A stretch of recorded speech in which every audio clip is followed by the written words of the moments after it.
চেম্বারে। অনুষ্ঠানটি দেখুন প্রতিদিন সকাল 7:30। নমস্কার, আমি তাপস নাগ। প্রতিদিনের মতো শুরু করছি চ্যানেল ভিশন আয়োজিত আপনাদের প্রিয় অনুষ্ঠান আজকের ভাবনা। আজ আমাদের অনুষ্ঠান থাকবে আবৃত্তি, কবিতা পাঠ, এবং কবিতা পাঠ যারা করবেন তারা প্রত্যেকেই পরিচিত কবি আপনাদের। আমি প্রথমে সকলের সঙ্গে পরিচয় করিয়ে দিচ্ছি। আমার বাঁ দিকে আপনাদের পরিচিত মুখ এবং আজকের ভাবনার প্রায় নিয়মিত মুখ কবি জয়দীপ চট্টোপাধ্যায়। নমস্কার। জয়দীপ চট্টোপাধ্যায়ের পাশে শিশু শিল্পী, আবৃত্তি শিল্পী কৃতি বড়ুয়া। কৃতি বড়ুয়ার পাশে কবি জগতে দীর্ঘদিনের পরিচিত নাম শ্যামাচরণ কর্মকার। নমস্কার। এবার আমরা চলে যাই অনুষ্ঠানের কাজে, এবং বুঝতেই পারছেন আমরা সবচাইতে যেটা আগে পছন্দ করি যে বর্তমান প্রজন্ম, আজকের ভাবনার এটা খুব মূল উদ্দেশ্যের মধ্যে একটি, যে বর্তমান প্রজন্ম যেমন আজকের শিশু আগামী দিনের ভবিষ্যৎ। আজ যেটা অঙ্কুরিত চারা গাছ আগামী দিনে সেটাই বটবৃক্ষ। সুতরাং এদিকটাতে আমাদের সজাগ দৃষ্টি রাখতেই হবে, এবং সেই জন্যই আমরা আজকে শুরু করব কিন্তু একটা আবৃত্তি দিয়ে, এবং সেই আবৃত্তি শুনবো আমরা শিশু শিল্পী কৃতি বড়ুয়ার কণ্ঠে। কৃতি, একটা আবৃত্তি শোনাও আমাদের। আমরা সকলেই জানি সামনেই যেহেতু আমাদের বাঙালিদের বাংলা ক্যালেন্ডারের নতুন বছর, তাই সকলকে শুরুতেই নতুন বছরের শুভেচ্ছা জানাচ্ছি কবি জয়দীপ চট্টোপাধ্যায়ের লেখা নতুন বছর কবিতাটির মধ্যে দিয়ে। নতুন বছরে তুমি খুব ভালো থেকো, স্বপ্নেরা সব পাখা মেলে যেন ওড়ে। নতুন বছরে সবাইকে ভালো রেখো, কাছে টেনো যারা আজও আছে অনাদরে। পৃথিবীটা আজ অভিমানে বড় নীল, বারুদ বাষ্পে বাতাস হচ্ছে ভারী। কমছে সবুজ, উধাও যে খাল বিল, সন্ত্রাস বুঝি আজকের মহামারী। নতুন বছরে ইচ্ছেরা পাক ভাষা, দেহ মনে সব সুস্থতা ঘিরে থাকে। প্রতিটি মানুষ মানবিক আরো হয়, সব গৃহকোণে লক্ষ্মী বিরাজ করে। নতুন বছরে বন্ধুতা আরো যাই, ভেদাভেদ ভুলে একসাথে পথ চলা। নতুন বছরে নতুন শপথ হোক, ভুবন গ্রামেতে চেতনার আলো জ্বালা। নতুন বছরে নতুন শপথ হোক, ভুবন গ্রামেতে চেতনার আলো জ্বালা। বাহ! তো প্রথমে আগে তো আমি জয়দীপের প্রশংসা করতেই হবে, কারণ জয়দীপ চট্টোপাধ্যায় নাম করা কবি, এটা আমরা তো অস্বীকার করতে পারি না। এবং জয়দীপ চট্টোপাধ্যায়ের কবিতা একটা খুব ভালো দিক, কবিদের পক্ষে অবশ্যই এটা সৌভাগ্যের বিষয় যে জয়দীপের কবিতা কিন্তু আজকে বহু আবৃত্তিকাররা তারা কণ্ঠে নিচ্ছেন, এবং এটাই বোধহয় একজন কবির সবচেয়ে ভালো দিক যে তার কবিতা আবৃত্তি শিল্পীদের মধ্য দিয়ে সমাজে বেশি করে ছড়িয়ে পড়ে আর পড়ছে জয়দীপের কবিতা। এবং সেক্ষেত্রে কৃতি একজন শিশু শিল্পী, সেও কিন্তু তারও কিন্তু পছন্দের কবি যে জয়দীপ চট্টোপাধ্যায়টা বোঝা যাচ্ছে। তবে এটাও ঠিক, কৃতি যেভাবে আবৃত্তি পরিবেশন করলো, এটাও এক কথায় অবশ্যই কৃতিকে অভিনন্দন জানাতে হবে। কৃতি যাতে আগামী দিনে আরো কৃতি হতে পারে এবং আরো কৃতিত্ব তো দাবিও করতেই পারে, ও প্রথম কবিতা দিয়েই বুঝিয়ে দিয়েছে। একটা কথাই বলে, ইংরেজি শব্দ এসে যাচ্ছে নতুন বছর আসার আগে, যতই আমরা বলি আমাদের ইঙ্গবঙ্গ কালচারটা তো আমরা একবারে উড়িয়ে দিতে পারছি না, এখনো চেষ্টা করে যাচ্ছি। আচ্ছা, তো সেখানে ও যে বলে, ইংরেজিতে বলে মর্নিং সোজ দ্য ডে। সুতরাং সেই জায়গায় কৃতি অবশ্যই আগামী দিনের কিছু আশা আকাঙ্ক্ষা আপনাদের সামনে তো রাখছি। আচ্ছা, আমরা চলে যাব এবার শ্যামাচরণ কর্মকারের কণ্ঠে। শ্যামাচরণ কর্মকার কবি হিসেবে আমাদের আজকের ভাবনায় আজকে প্রথম এসছেন, আমাদের আমন্ত্রণে উনি সাড়া দিয়েছেন। আজকে ওনার কণ্ঠে কবিতা বা কথা যা উনি দিয়ে শুরু করতে চান উনি করুন, কারণ কবিদের নিজস্বতার উপরই তাদের ছেড়ে দেওয়াটা আমি ভালো মনে করি। নমস্কার, আমি কিছু দুই একটি কথা বলবো, তারপর প্রসঙ্গান্তরে আসব।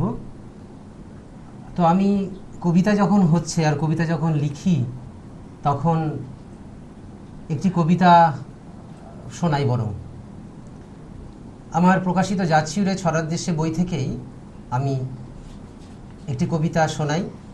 তাহলে আপনারা বুঝতেই পারছেন যে কবি শ্যামাচরণ কর্মকার কবিতার পাশাপাশি কিন্তু ছড়াও লিখে থাকেন, এবং সেক্ষেত্রে আবার তাকে ছড়াকারও বলা যেতে পারে।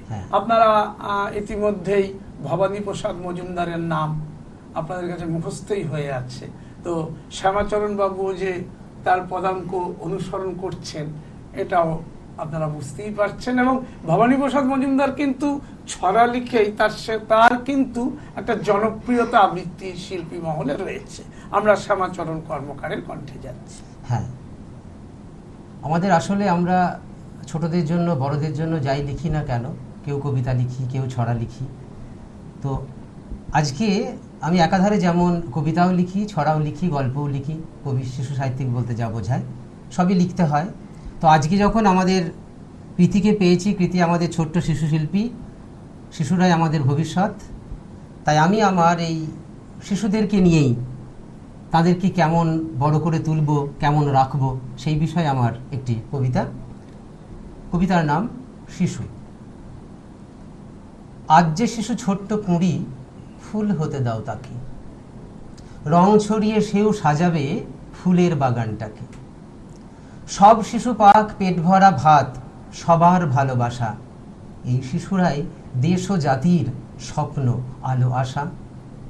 যে শিশু চায় স্কুল যেতে, তার ইচ্ছে উঠুক ফুটে, করবে না তার চোখ ছল ছল, সাজবে না সে মোটে। যে শিশু রোজ স্বপ্ন দেখে, চাইছে হতে বড়, জানান দিচ্ছে তার যে ইচ্ছে দু চোখে হোক জড়ো। খেলছে শিশু, পড়ছে শিশু, ধুচ্ছে না প্লেট গ্লাস, এমন ছবি ভাসুক চোখে নিত্যি 12 মাস। আজ যে শিশু হোক সে বড়, স্কুলেতে পড়ে, দেখবে এরাই ঠিক দেবে ঠিক স্বপ্নের দেশ গড়ে। দেখবে এরাই ঠিক দেবে ঠিক স্বপ্নের দেশ গড়ে। বাহ! তো শ্যামাচরণ বাবু প্রথম আবির্ভাবেই তো চমক লাগিয়ে দিলেন। আর সবচেয়ে যেটা বিশেষ বিষয় সেটা হচ্ছে যে এই যে শিশুদের কথা অবশ্যই, কিন্তু পাশাপাশি উনি কিন্তু কথার মধ্যে দিয়ে এই জায়গাটাও তুলে ধরেছেন শিশু শ্রমের বিষয়টি। অর্থাৎ শিশুরা যদি শ্রমের কাজে লাগানো হচ্ছে, এটা কিন্তু কেন্দ্রীয় সরকার হোক, রাজ্য সরকার হোক, প্রত্যেককেই ভাবতে হবে যে শিশু শ্রমটাকে কিভাবে বন্ধ করা যায় এবং শিশুরা কিভাবে লেখাপড়ায় আরো বেশি করে আসবে।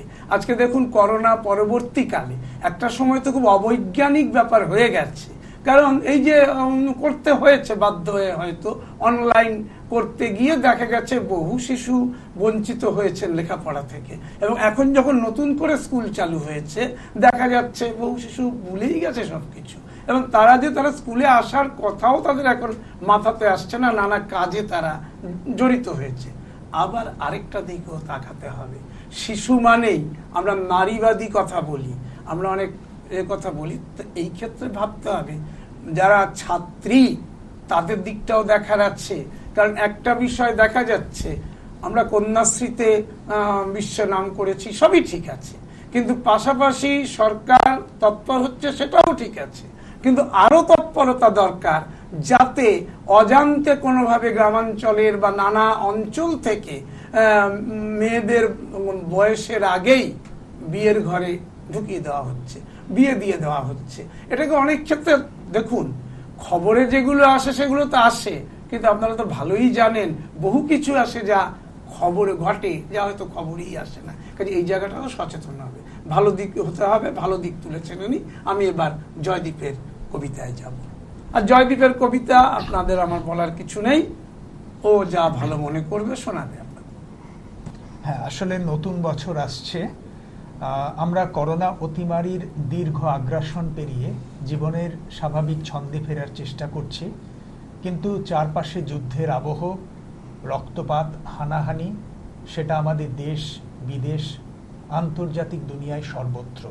তাই আমরা ব্যথিত, আমরা শঙ্কিত, তবু আমরা আশাবাদী। মানুষ নিশ্চয়ই তার বোধে নতুন করে জেগে উঠবে। কবিতার শিরোনাম নতুন বছরের প্রার্থনা। আমাদের তুমি আলোর মন্ত্র দাও, মানুষকে করো সত্যের অভিমুখী, নির্মল করো সভ্যতা উপচার, জগতের ব্রতে সবাইকে করো সুখী। অতিমারি দাহে ভেঙে চুরে গেছে সব, অগণন মুখ যন্ত্রণা হাহাকার, হারালাম কত স্বজন বন্ধু প্রাণ, দুঃসহ ক্ষত বিষাদের পারাপার। সময় মুছবে অন্ধকারের মুখ, যে যার মতোই আলোটা জ্বালিয়ে রাখি, একতায় হোক শঙ্কা জীবন পার, জাগরণ ভরে ভাসুক স্বপ্ন পাখি।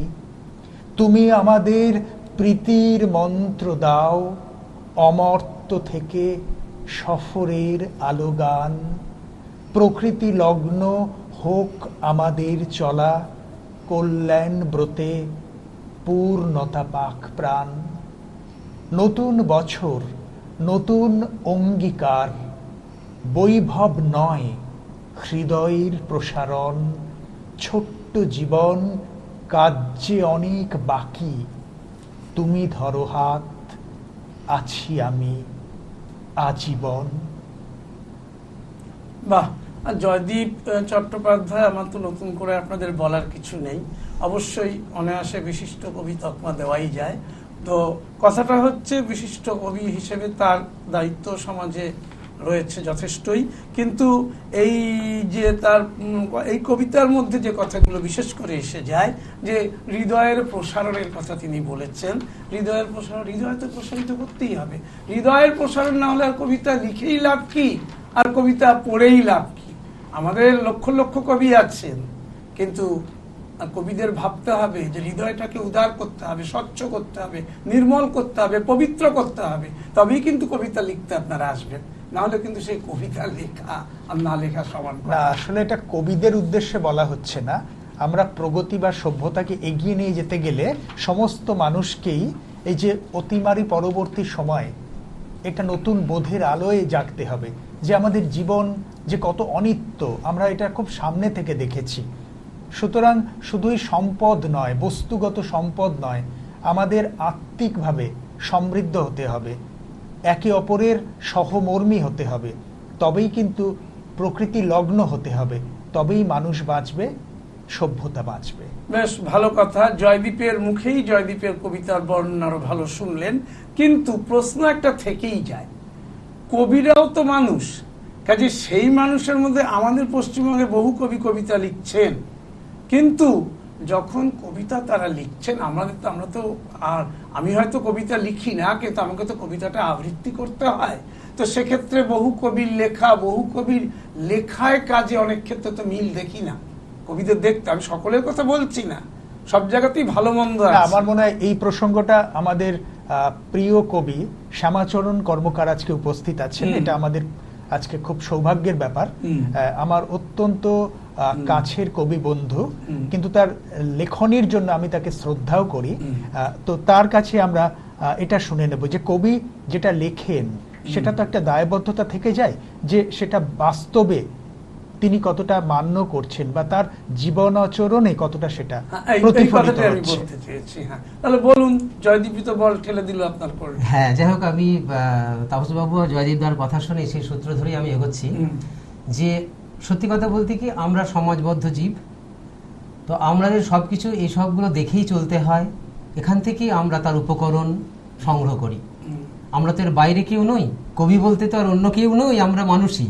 এইবারে হ্যাঁ, এবার আমাদের একটা দেখার আলাদা চোখ থাকে, আমাদের একটা আলাদা দেখার চোখ থাকে, এর বাইরে গিয়েও আমরা কিছু একটা ভাবতে পারি। যেমন এই প্রসঙ্গে একটা কথা বলি, যে প্রসঙ্গ চলে আসে যে একটা কলাপাতা, একটা প্রশ্ন করেছিল আমাকে যে কলাপাতা নড়ছে, কলাপাতা দুলছে, হাওয়াতে দুলছে, তো এইটা আমাদের কবির চোখে কি কি হতে পারে? আমরা দেখব হ্যাঁ হাওয়া দিচ্ছে, কলাপাতা হচ্ছে। তো আমি কবিতার মধ্যে ওটাকে নিয়ে গেলাম যে আমরা ভাবি কোন দিক থেকে। গরম পড়েছে, রোদ্দুর ঝরছে, পৃথিবী মাতা, ধরণী মাতা এতই তপ্ত, একটু বাতাস খুঁজছে।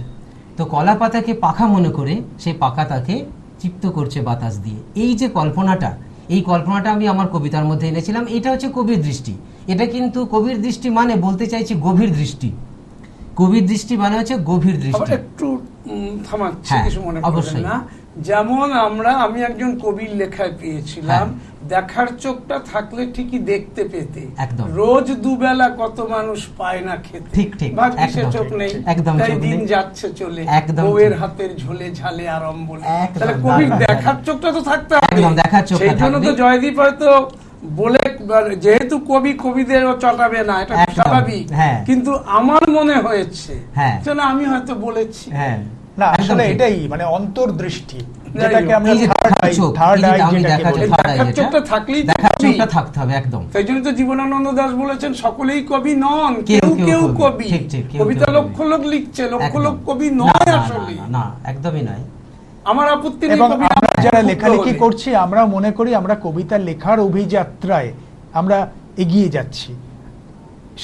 এর কোনো পূর্ণতা নেই, অসীমের দিকে হেঁটে যাওয়া, আমরা তার শরিক মাত্র, হ্যাঁ, আমি এটুকুই। জয়দীপদার একটা সূত্র ধরে বলবো, যার একটা তাপস বাবুরও, যে খুব ভালো বিষয়টা আমাদের আলোচনা হচ্ছে, যে আমরা যারা লিখি, আমরা প্রথমেই বলেছি বাইরে আমরা কেউ নই, এবার এক একজনের মতন করে লিখবে, কিন্তু তার দৃষ্টিভঙ্গিটা হবে কীরকম। প্রত্যেকেই কিন্তু আমাদের মানে মানবতা বলুন বা আমাদের অবক্ষয়ে কোনো বিষয় বলুন, তুলে ধরা সমাজকে কি করে গড়তে হবে, বা হয়তো ভাঙছে সেটাকে ভাঙতে দেওয়া যাবে না, এই যে ব্যাপারগুলো আমাদের মধ্যেও কিন্তু আসে। সবচেয়ে বড় কথা, আমাদেরও তো একটা, কবিদেরও তো একটা দর্শন থাকে, তো সেই দর্শন থেকে আমরা এটাকে এগিয়ে নিয়ে যাই, কি করে বলি, কি করে সমাজ। তো পরবর্তীকালে এই বিষয়ে কি করে কবিতা লেখা হয়, কি করে ভাবি কবিতা কি, আমি পরবর্তীকালে আসবো এই বিষয় নিয়ে। তাপসবাবুকে খুব ধন্যবাদ, একটা খুব সুন্দর বিষয়। আর জয়দীপদাকেও ধন্যবাদ, আমার খুব প্রিয় মানে বন্ধু বটে এবং প্রিয় কবিও। তো খুব ভালো আমাদের কাটে সময়টা। তো যাই হোক, প্রশ্নটা নিয়ে আলোচনা করতে আমার খুবই ভালো লাগলো, যে বিষয়গুলো নিয়ে কবিতা কি, পরে তো আলোচনায় আরো আস্তে আস্তে মানে আসবে। একটু কবিতা বললে অবশ্যই এখন ভালো লাগে আর কি। একদম ভালো লাগে, হ্যাঁ, হ্যাঁ। বলুন বলুন, একটা কবিতার সঙ্গে। একটা কবিতা আমার, এখন যে কবিতাটি বলবো সেই কবিতাটার নামই হচ্ছে কবিতা। আচ্ছা, বাহ। কবিতার নামই কবিতা। কবিতার কোনো দিন হয় না তা জানি, কবিতা আসবে কখন জানি না কেউ, কবিতা কখনো আসে না তো চিঠি লিখে, আপন খেয়ালে আসে আর তোলে ঢেউ।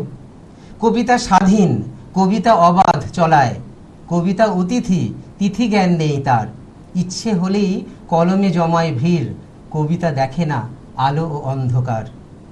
কবিতা হাসায়, দু চোখে আনে সে জল, কবিতা ভাবায়, নিয়ে যায় নিরালায়। কবিতা শান্ত, অশান্ত স্বভাবে, কবিতা নাছোড়, কবিকে খুঁজে যায়। কবিতা দোলায় ছন্দের দুলুনিতে, কবিতার কাছে ছুটি তাই বারে বার। ভালোবাসা পেলে কবিতা ছাড়ে না পিছু, বুকে তুলে যায় শব্দের ঝংকার। কবিতা সমাজ গড়বার কথা বলে, অবক্ষয়েও সোজা রাখে শির দাঁড়া। কবিতা শোনায় আধার মোছার গান, শত হতাশায় হয় না সে দিশেহারা। কবিতা শেখায়, কবিতা দেখায় পথ, কবিতার আলো ভাষায় দিক বিদিক। কবিতার ভাষা এঁকে যাক গভীরতা, তবুও সবাই কবিতাকে খুঁজে নিক, তবুও সবাই কবিতাকে খুঁজে নিক। যাক, কবি হিসেবে শ্যামাচরণবাবু কবিতাকে খুঁজে নেওয়ার কথা বলেছেন। আপনারা কবিতাকে খুঁজতে থাকুন এবং তার মধ্যে ওই ভালো কবিতা যেগুলো সেগুলোই খুঁজবেন, এটা আশা করি। কিন্তু আমার একটা খুব খারাপ লাগছে, মানে কৃতি তো আমাদের মধ্যে বসে আছে। আর একটা কথা কি, বয়স্কদের যখন আলোচনা বেশি হয়, ছোটদের বসিয়ে রাখছি, সে মুখ ভার করে বসা। কৃতি কিন্তু সেটা না, খুব বুদ্ধিমান, মুখটা হাসি হাসি রেখেছে সবসময়। তো যাই হোক, কৃতি একটা আবৃত্তি শোনাবে এবার। এখন গরমকাল, গরমে মানে কি বলবো, গরমে সবাই ভীষণ তপ্ত, তাই এই গরমে আমরা যেটা এখন চাইছি সেটা হচ্ছে বৃষ্টি। তাহলে তুমি আমাদের আলোচনাটাকে তপ্ত বলনি তো আবার? না না, তা কেন, ঠিক আছে, না না, আমার তো ভালোই লাগছিল আচ্ছা, বেশ। আচ্ছা, আচ্ছা। তো এই বৃষ্টিকাল, এই গরমকালে আমরা বৃষ্টিটাকে চাইছি, সেই নিয়েই উপস্থিত কবি শ্যামাচরণ কর্মকার একটি চমৎকার কবিতা লিখেছেন। তো সেই কবিতাটি সকলকে শোনাই। কবিতাটির নাম টাপুর টুপুর, কবি শ্যামাচরণ কর্মকার। আকাশে মেঘ ঘনালো দিন দুপুরে, মেঘেরা ডাক দিয়ে যায় গুড় গুড় গুড়। দিনেতেই আঁধার ঘনায় সন্ধে নামে, তবে আজ প্রাণ জুড়াবে টাপুর টুপুর। বলে মাঠ কষ্ট বড়, ফাটছে ছাতি, জল নেই শুকনো পুকুর জমি জলা। ব্যাঙেরা গান ফুলেছে তুলছে না সুর, পথিকের তেষ্টাতে যে শুকোয় গলা। ও আকাশ মেঘকে বলো বৃষ্টি ছড়াও, মেঘেরা ডাকবে শুধু এমন করে। দেখি রোজ খুব সাজগোজ আর হাঁক ডাক, পড়ে না টাপুর টুপুর বৃষ্টি ঝরে। চাষিদের মন ভালো নেই, দৃষ্টি উদাস, ফসলের স্বপ্ন শুকোয় চোখের পাতায়। উঠোনে মরাই ধানের অপেক্ষাতে, ও আকাশ বৃষ্টি ছড়াও খুকুর ছাতায়। বাতাসে গা পুড়ে যায় গরম আগুন, হাঁটবারে নেই যে উপায় তপ্ত মাটি। ভিজবার ইচ্ছে তবু বৃষ্টিরা নেই, মেদিনী করছে দেখো কান্নাকাটি। ও আকাশ বৃষ্টি নামাও, বৃষ্টি ছড়াও, মেঘেদের দোষীপনা সয় না যে আর। ভাবি রোজ প্রাণ জুড়াবো বৃষ্টি মেঘে, ভেবে যাই কিন্তু কথা শুনছে কে আর। হঠাৎই বৃষ্টি ফোঁটা পড়লো গায়ে, কি খুশি চমকে দেখি ঝাপসা দুপুর। ভেজে পথ পুকুর ডোবা গাছপালা মাঠ, বলে মেঘ এই নে খুকু টাপুর টুপুর। বাহ, বাহ, খুব ভালো নিবেদন। আর সবচেয়ে বড় প্রশ্ন যে এখন তো সামনে গরমের সত্যি সামনে তো গ্রীষ্মকাল শুরুই হচ্ছে, তো এই মুহূর্তে ভালো নির্বাচন। তবে আবার কি গ্রীষ্ম, মানুষের তো কোনো কিছুতেই শান্তি নেই। গ্রীষ্ম শুরু হলে আর যখন বৃষ্টি শুরু হবে, কলকাতায় তো আবার জল জমাটা একটা স্ট্যাটাস, হ্যাঁ, তখন আবার আরেক ঝামেলা। খুব বৃষ্টি হয়ে গেলে কিন্তু কলকাতার কিন্তু এটা স্ট্যাটাস, মানে জল না জমলে এটাকে কলকাতা বলা যাবে না। হ্যাঁ, সুতরাং এটাও আবার চিন্তার বিষয় হয়ে যায় মাঝে মাঝে। যাই হোক, তবে কৃতি খুব বুদ্ধিমতী, যে অনেক কবির কবিতাই তো আবৃত্তি করে কৃতি, নাকি কৃতি করে, কিন্তু কৃতি দেখলো না আমার সামনে যারা আছে আগে তাদের কবিতা আমি আবৃত্তি করব, তারপর ভাবা যাবে যে দূরে আছে তার কথা পরে। খুব ভালো। আর আপনার শ্যামাচরণ কর্মকারও খুব ভালো লিখেছেন এটি, এবং শ্যামাচরণ কর্মকারের কবিতাও মানুষের মধ্যে ছড়িয়ে পড়লে আমার ভালো লাগবে, কারণ যারা ভালো কবি তাদের কবিতা অবশ্যই মানুষের মধ্যে ছড়িয়ে পড়ার দরকার আছে। আমরা এবার আসবো জয়দীপের কাছে। জয়দীপের কণ্ঠে একটি কবিতা শুনবো, তার লেখা। হ্যাঁ, এখন আমি যে কবিতাটি আপনাদের সামনে নিবেদন করব, কবিতাটির শিরোনাম জননী। আমার মাথায় আছে তোমার হাত, কোমল ছায়া ব্যাপ্ত ভুবন জুড়ে। তুমি আমার সান্ধ্য দ্বীপের ভাষা, কণ্ঠ আমার বাজে তোমার সুরে। তুমি আমার মাতা বসুন্ধরা, মাতৃভাষায় স্বপ্ন জাগরণ। তুমি আমার এগিয়ে চলার দিশা, গীতা কোরআন হাদিস রামায়ণ। তুমি আমার উতল মন্দাকিনী, ২১-১৯ গর্ব অঙ্গীকার। ব্রজবুলির দীপ্ত মোহন সুর, বাংলা প্রাণে বিশ্ব পারাপার। পেয়েছি পাঠ মানব প্রেমের ভাষা, মেলবন্ধনে দূর দিগন্ত পাড়ি। নীল আকাশে একটাই শামিয়ানা, সমন্বয়ে বেজেছে দরবারি। আমায় ছুঁয়ে তোমার স্বপ্ন আশা, একক আমি বহুর মধ্যে বাস। তুমি আমার প্রেরণা রূপকথা, স্নেহের আঁচল আশ্রয় আশ্বাস। বাহ, সময় আমাদের কমে আসছে, কাজেই বুঝতেই পারছেন আমরা শ্যামাচরণ বাবুর কণ্ঠে আরেকটি কবিতা শুনব। আচ্ছা, আমি বরং আমাদের খুব আদরের, খুব স্নেহের, তো আমাদের কৃতিমা তো কৃতি বড়ুয়ার আরেকটি আবৃত্তি আমরা শুনি। ও তো আমাদের সবচেয়ে ছোট। আচ্ছা ঠিক আছে, শুরু এখানে এই করেছিল যে আমাদের ছোট দিয়ে, আমাদের বড় আদরের, এরা আমাদের তাহলে ভবিষ্যৎ। এটাই আগে দরকার, তাই আগে তো? দরকার। তাহলে বড়রা এই যে ছোটদের আগে জায়গা ছেড়ে দিচ্ছে, এটা হ্যাঁ। তো অবশ্যই সব বড়দের কাছে একদম, শিক্ষণীয়। একদম। কৃতি আরেকটা আবৃত্তি হ্যাঁ, শোনাও, ওরা বড় আমাদের হলেই সময় আমাদের খুব ভালো কম। লাগবে। তোমার কবিতা হ্যাঁ, দিয়ে আমরা শেষের দিকে শেষ চলে করব। যাব। করো, শোনা। আচ্ছা বেশ। আমাদের সকলেরই বলতে পারা যায় আইডল। এখন কথার থেকে এখন কবিতাটা বলো, হ্যাঁ। সময় খুব হুম। সীমিত। আমাদের সকলেরই বলতে পারা যায় আইডল নেতাজি সুভাষচন্দ্র বসু। তার মতন যদি বীর হতে পারি তাহলে তো জীবনে অনেক কিছুই করে নেওয়া যায় বলতে পারা যায়। তো তাকে নিয়েই একটি খুব সুন্দর কবিতা কবি জয়দীপ চট্টোপাধ্যায় উনি লিখেছেন, সেই কবিতাটি সকলকে শোনাই। কবিতা জয়তু নেতাজি, কবি জয়দীপ চট্টোপাধ্যায়।